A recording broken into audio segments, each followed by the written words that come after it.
Kapag tumititig ka, di ko mapigilan na ikay ang ngitian. Kasi nga hindi kita kaya na hindian, lalo na kapag ako kailangan mo. Kada sambit sa pangalan ko, parang ako na yung nasa piling mo. Sabihin mo para di ako masayang, para sa huli di na din namang hinayang. Darating sa'yo na walang pinagsisihan, darating ako kahit di mo nasabihin. Darating ako kahit anong pag-usapan, mahala kita kaso nga lang parang lalong lumala nung napansin mo. Ba't ganto?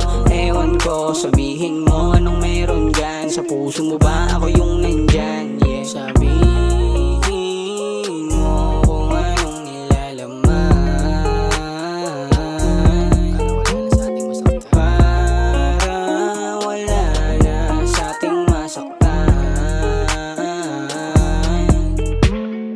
Paano mabalik yung dati? Sa palagi ko hindi na mangyayari. Alakusok kang palaging katabi, mawala ka sa'kin ay hindi yung madali. Kaya madalas akong hindi mapakali. Yung saya ko dati hindi ko na mabalik, dahil dun sa'yo hindi mo kayang makinig. Walang nagawa kundi lahat ay tiisin. Ano pa nga ba ang dapat aking ibahin, upang maranasan ko sa'yo na mahalin? Di yung pinapaikot mo lang at laruin, yung kagaya ko na ikaw gustong mahalin. Di nakakasawa na palaging hilingin, mga dalangin ko sana nga ito pa rin. At katanungan ko sa'yo sana sagutin, bakit yung pag-ibig ko di kayang harapin? Sabihin mo kung anong nilalaman,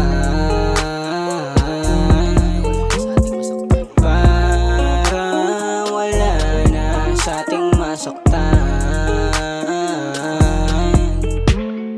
Kaya sabihin mo na agad kung anong nilalaman at nararamdaman ng puso mo, para wala nang masaktan sa ating dalawa. Kasi kung papatagalin natin yan, pareho tayong masasaktan. Ayoko ng ganun, ayoko mo ng ganun. Kung ayaw natin pareho gawin natin. Sabihin mo kung anong nilalaman,